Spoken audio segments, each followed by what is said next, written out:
क्या केवल राम राम कह देने से हमारे सभी कर्मों का फल बदल सकता है? क्या भगवान का नाम लेने मात्र से हमारी गलतियां समाप्त हो जाती हैं? और अगर हमारी जुबान पर राम का नाम हो, लेकिन हमारे व्यवहार से किसी दूसरे का हृदय दुख रहा हो, तो क्या हमारी भक्ति वास्तव में पूर्ण मानी जा सकती है? यही सवाल आज की इस चर्चा को बेहद खास बनाता है। नमस्कार दोस्तों, स्वागत है आपका इस आध्यात्मिक यात्रा में। आज हम बात करेंगे राम नाम और हमारे कर्मों के उस संबंध की, जिसे समझना शायद हर भक्त के लिए जरूरी है। हम मंदिर जाते हैं, पूजा करते हैं, माला जपते हैं और भगवान से अपने जीवन की परेशानियां दूर करने की प्रार्थना करते हैं। लेकिन कभी कभी हमें यह भी रुक कर देखना चाहिए कि भगवान का नाम लेने के बाद हमारे भीतर क्या बदल रहा है। क्या हमारा क्रोध कम हो रहा है? क्या हमारी वाणी में मधुरता आ रही है? क्या हम दूसरों की पीड़ा को समझने लगे हैं? क्या हम अपनी गलतियों को स्वीकार करने का साहस रखते हैं? क्योंकि राम नाम केवल एक उच्चारण नहीं, बल्कि श्री राम के आदर्शों को याद करने का माध्यम भी हो सकता है। आज हम इसी गहरे प्रश्न को समझने का प्रयास करेंगे। क्या राम नाम हमारे कर्मों को बदल सकता है? और हमारे कर्म हमारे जीवन की दिशा को कैसे प्रभावित करते हैं? इस यात्रा में हम जानेंगे कि भक्ति केवल मंदिर और पूजा तक सीमित क्यों नहीं है, बल्कि हमारे छोटे छोटे व्यवहार, हमारे निर्णय और दूसरों के प्रति हमारा रवैया भी हमारी साधना का हिस्सा बन सकते हैं। तो अंत तक जरूर बने रहिए, क्योंकि शायद इस चर्चा के बाद जब आप अगली बार राम कहेंगे तो उस एक नाम को देखने का आपका नजरिया थोड़ा बदल चुका होगा। जय श्री राम। राम नाम भारतीय आध्यात्मिक परंपरा में अत्यंत पवित्र माना गया है। श्री राम केवल एक नाम नहीं है, बल्कि करोड़ों लोगों के लिए श्रद्धा, प्रेम, सत्य, मर्यादा, त्याग और धर्म के प्रतीक हैं। जब कोई व्यक्ति श्रद्धा से राम नाम का स्मरण करता है, तो उसके भीतर श्री राम के आदर्शों को याद करने की भावना भी जाग सकती है। नमस्कार दोस्तों, स्वागत है आप सभी का आज के इस आध्यात्मिक और जीवन से जुड़े चिंतन में। आज हम एक ऐसे विषय पर बात करेंगे जो केवल पूजा पाठ तक सीमित नहीं है, बल्कि हमारे रोजमर्रा के व्यवहार और जीवन से भी गहराई से जुड़ा हुआ है। हम सभी भगवान का नाम लेते हैं, पूजा करते हैं, मंदिर जाते हैं और मंत्रों का जाप करते हैं। हम चाहते हैं कि हमारे जीवन में सुख, शांति और सफलता बनी रहे। लेकिन क्या हमने कभी शांत होकर स्वयं से यह पूछा है कि क्या केवल भगवान का नाम लेना ही पर्याप्त है? कभी जीवन में सुख आता है और कभी अचानक कठिन परिस्थितियां सामने खड़ी हो जाती हैं। कई बार पूरी मेहनत करने के बाद सफलता मिलती है और कई बार ईमानदार प्रयास के बावजूद परिणाम हमारी इच्छा के अनुसार नहीं आता। तब मन में एक सवाल उठता है, आखिर ऐसा क्यों होता है? भारतीय आध्यात्मिक परंपरा में कर्म का सिद्धांत इसी विषय पर गहराई से विचार करता है। सामान्य अर्थ में कर्म केवल हमारे बाहरी कार्यों का नाम नहीं है। हमारे विचार, हमारी भावनाएं, हमारे निर्णय, हमारी वाणी और हमारा व्यवहार भी हमारे जीवन को प्रभावित करते हैं। हम जो कुछ करते हैं उसका कोई ना कोई प्रभाव अवश्य पड़ता है। यह जरूरी नहीं कि हर कर्म का परिणाम तुरंत हमारे सामने दिखाई दे। कई बार उसका असर समय बीतने के बाद समझ आता है। कभी उसका प्रभाव हमारे संबंधों में दिखाई देता है, कभी हमारे स्वभाव में और कभी हमारे जीवन की परिस्थितियों में। इसीलिए राम नाम को केवल एक धार्मिक उच्चारण मानने के बजाय यदि हम उसे अपने चरित्र और कर्मों से जोड़कर देखें, तो शायद उसकी गहराई को और बेहतर समझ पाएंगे। राम नाम हमारे होंठों पर हो और राम के आदर्श हमारे व्यवहार में। शायद यही वह संतुलन है जो भक्ति को केवल शब्दों से उठाकर जीवन का हिस्सा बना देता है। राम नाम, कर्म और जीवन की वास्तविक परीक्षा स्वभाव में और कई बार हमारे जीवन की दिशा में भी दिखाई देता है। इसे समझने के लिए किसान का उदाहरण बहुत सरल और सुंदर है। जब किसान खेत में बीज बोता है, उसी क्षण उसके हाथ में फल नहीं आ जाता। बीज मिट्टी के भीतर चला जाता है और कुछ समय तक ऊपर से कुछ दिखाई नहीं देता। लेकिन किसान को विश्वास होता है कि मिट्टी के अंदर बीज अपना काम कर रहा है। वह समय समय पर उसे पानी देता है, उसकी देखभाल करता है, खेत से खरपतवार हटाता है और धैर्य बनाए रखता है। फिर एक दिन वही छोटा सा बीज अंकुर बनकर बाहर आता है और धीरे धीरे एक पौधे का रूप ले लेता है। हमारे कर्म भी कुछ इसी तरह काम करते हैं। हम आज किसी से जिस तरह बात करते हैं, उसका प्रभाव कई वर्षों बाद किसी रिश्ते में दिखाई दे सकता है। हम आज किसी के साथ अच्छा व्यवहार करते हैं तो संभव है कि वह व्यक्ति हमें जीवन भर सम्मान और प्रेम से याद रखे। वहीं यदि हम किसी का अपमान करते हैं तो हो सकता है कि वह घटना उसके मन में लंबे समय तक बनी रहे। अगर हम आज अपने भीतर क्रोध को बढ़ावा देते हैं तो धीरे धीरे वही क्रोध हमारे स्वभाव का हिस्सा बन सकता है। लेकिन यदि हम आज क्षमा करना सीखते हैं तो समय के साथ हमारा मन अधिक शांत और हल्का हो सकता है। इसलिए कर्म केवल बड़े और महत्वपूर्ण कामों का नाम नहीं है। हमारे रोजमर्रा के छोटे छोटे व्यवहार भी हमारे कर्मों का हिस्सा होते हैं। हम अपने परिवार के लोगों से किस तरह बात करते हैं, किसी गरीब या जरूरतमंद व्यक्ति को किस नज़र से देखते हैं, अपने साथ काम करने वाले लोगों के साथ हमारा व्यवहार कैसा रहता है, किसी कमजोर व्यक्ति की मजबूरी का फायदा उठाते हैं या उसकी सहायता करने का प्रयास करते हैं, किसी व्यक्ति की अनुपस्थिति में उसके बारे में क्या बोलते हैं, किसी दूसरे की सफलता देखकर मन से प्रसन्न होते हैं या भीतर ही भीतर ईर्ष्या करने लगते हैं। ये सभी बातें हमारे चरित्र और कर्मों को दर्शाती हैं। कई बार हम सोचते हैं कि कर्म वही है जो हम किसी बड़े अवसर पर करते हैं, लेकिन सच ये है कि हमारा पूरा जीवन छोटी छोटी आदतों, विचारों और व्यवहारों से मिलकर बनता है। एक व्यक्ति किसी मंदिर में बड़ी राशि दान कर सकता है, लेकिन यदि वह अपने घर में काम करने वाले व्यक्ति को बार बार अपमानित करता है तो उसे अपने व्यवहार पर भी विचार करना चाहिए। कोई व्यक्ति सोशल मीडिया पर धार्मिक विचारों और संदेशों की लंबी लंबी पोस्ट साझा कर सकता है, लेकिन यदि वह अपने आसपास के लोगों से हमेशा कठोरता से पेश आता है तो उसे स्वयं से पूछना चाहिए कि उसकी भक्ति उसके व्यवहार में कितनी दिखाई दे रही है। इसके विपरीत कोई व्यक्ति बिना किसी को बताए किसी गरीब बच्चे की पढ़ाई में सहायता कर सकता है। वह सड़क पर किसी बुजुर्ग को सुरक्षित रास्ता पार करा सकता है, किसी भूखे व्यक्ति को भोजन करा सकता है या किसी दुखी इंसान के पास कुछ देर बैठकर उसकी बात सुन सकता है। ये काम देखने में छोटे लग सकते हैं, लेकिन किसी दूसरे व्यक्ति के जीवन पर उनका प्रभाव बहुत बड़ा हो सकता है। अच्छे कर्मों की सबसे सुंदर बात यही है कि उन्हें हमेशा दिखावे की जरूरत नहीं होती। जब हम किसी की मदद केवल इसलिए करते हैं ताकि लोग हमारी प्रशंसा करें तो उसके साथ अहंकार भी जुड़ सकता है। लेकिन जब सहायता बिना किसी स्वार्थ और बिना किसी प्रशंसा की इच्छा के की जाती है तो उसमें करुणा और निस्वार्थ भाव अधिक दिखाई देता है। इसलिए अच्छे कर्म में केवल यह महत्वपूर्ण नहीं है कि हमने क्या किया, बल्कि यह भी महत्वपूर्ण है कि हमने वह काम किस भावना से किया। राम नाम का जाप करते समय केवल यह सोचने के बजाय कि भगवान से मुझे क्या मिलेगा, कभी कभी यह भी पूछना चाहिए, राम नाम लेने के बाद मैं स्वयं क्या बन रहा हूं? क्या मेरा क्रोध पहले से कम हो रहा है? क्या मेरी वाणी में पहले से अधिक मधुरता आ रही है? क्या मैं अपनी गलतियों को स्वीकार करना सीख रहा हूं? क्या मैं दूसरों की सफलता देखकर सच्चे मन से खुश हो सकता हूं? क्या किसी जरूरतमंद को देखकर मेरे भीतर उसकी सहायता करने की भावना जागती है? क्या मैं अपने माता पिता के प्रति पहले से अधिक सम्मान और कृतज्ञता महसूस करता हूं? क्या मैं किसी की मजबूरी का फायदा उठाने से स्वयं को रोक पा रहा हूं?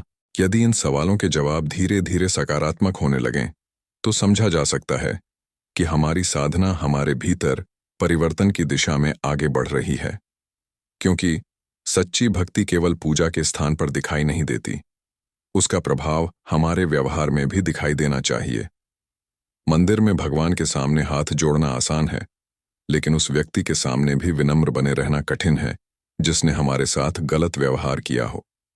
भगवान के सामने शांत बैठना आसान है, लेकिन जब कोई हमें अपमानित करे तब अपने क्रोध पर नियंत्रण रखना कठिन होता है। धार्मिक पुस्तक पढ़ना आसान है, लेकिन उसमें बताए गए सिद्धांतों को अपने जीवन में उतारना वास्तव में कठिन है। इसीलिए जीवन की असली परीक्षा केवल मंदिर में नहीं होती। हमारी वास्तविक परीक्षा तो रोजमर्रा की परिस्थितियों में होती है। जब कोई हमारा अपमान करे और हमारे पास उसे बदला देने का अवसर हो, तब हम क्या करते हैं? जब गलत तरीके से पैसा कमाने का मौका सामने हो और हमें पूरा विश्वास हो कि कोई हमें पकड़ नहीं पाएगा, तब हमारा निर्णय क्या होगा? जब कोई कमजोर व्यक्ति सहायता की उम्मीद लेकर हमारे सामने खड़ा हो, तब हम उसका हाथ थामते हैं या उसे नजरअंदाज कर देते हैं। जब कोई हमारी गलती बता देता है और हमारा अहंकार आहत हो जाता है, तब हम अपनी गलती स्वीकार करते हैं या बहस करने लगते हैं। और जब कोई व्यक्ति हमसे अधिक सफलता प्राप्त कर लेता है, तब हमारे मन में उसके लिए खुशी आती है या ईर्ष्या। यही छोटे छोटे क्षण हमारे कर्मों की वास्तविक परीक्षा लेते हैं। राम नाम ऐसे समय में हमारे मन को संभालने का सहारा बन सकता है।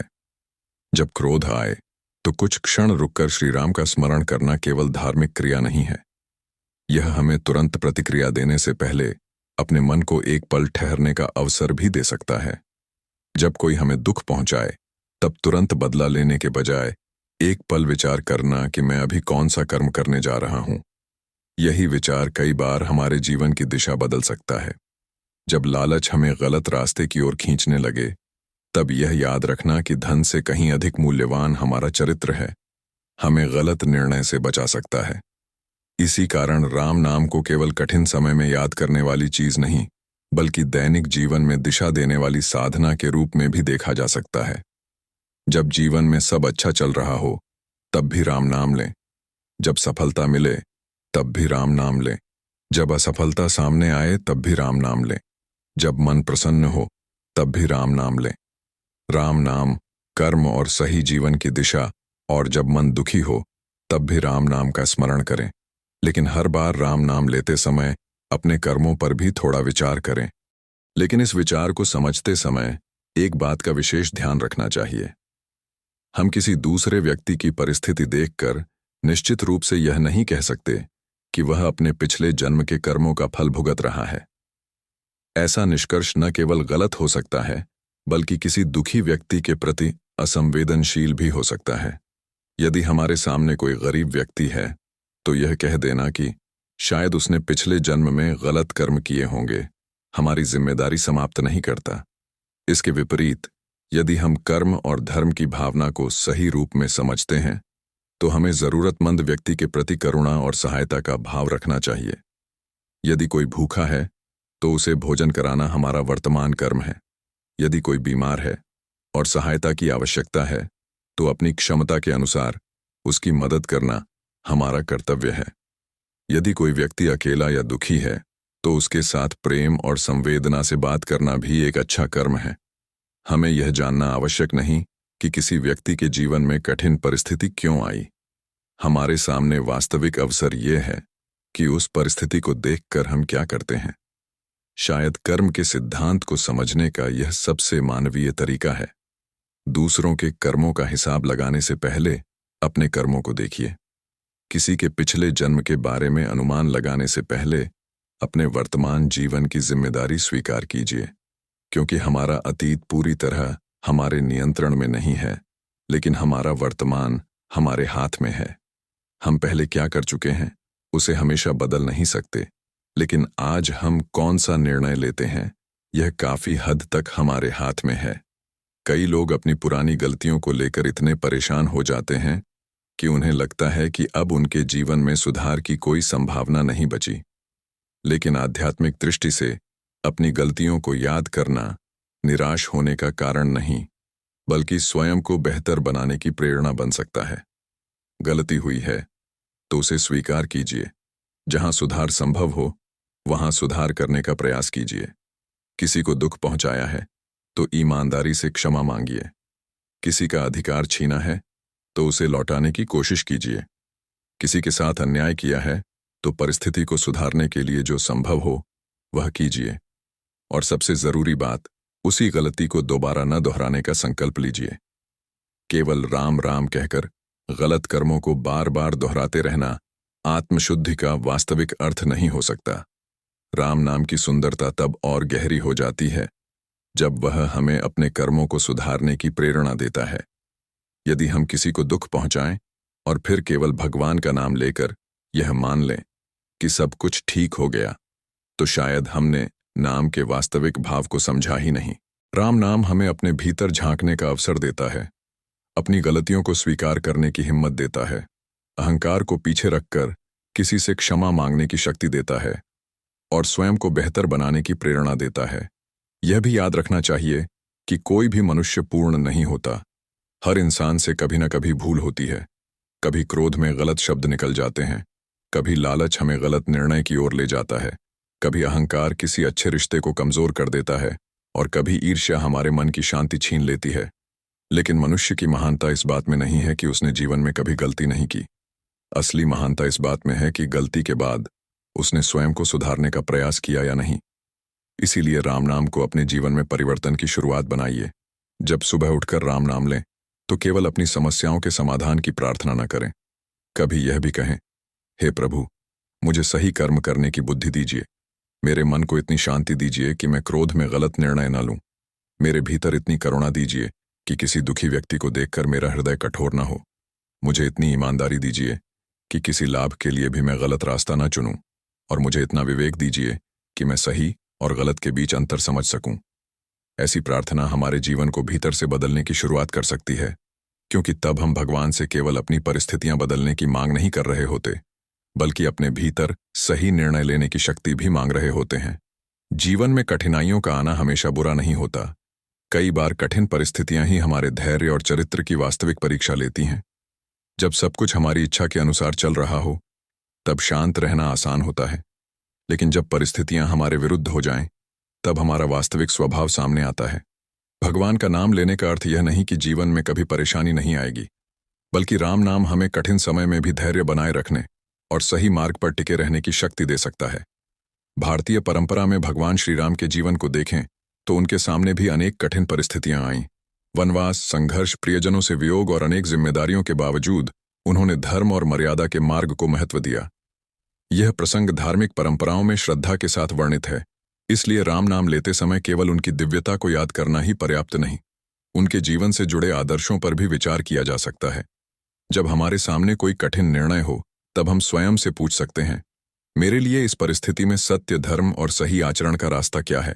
क्योंकि कई बार सही कर्म करने का अर्थ यह भी होता है कि हमें तत्काल मिलने वाला कोई लाभ छोड़ना पड़े, लेकिन जो निर्णय हमारे चरित्र को मजबूत बनाता है, उसका मूल्य केवल उस क्षण के लाभ मिलेगा।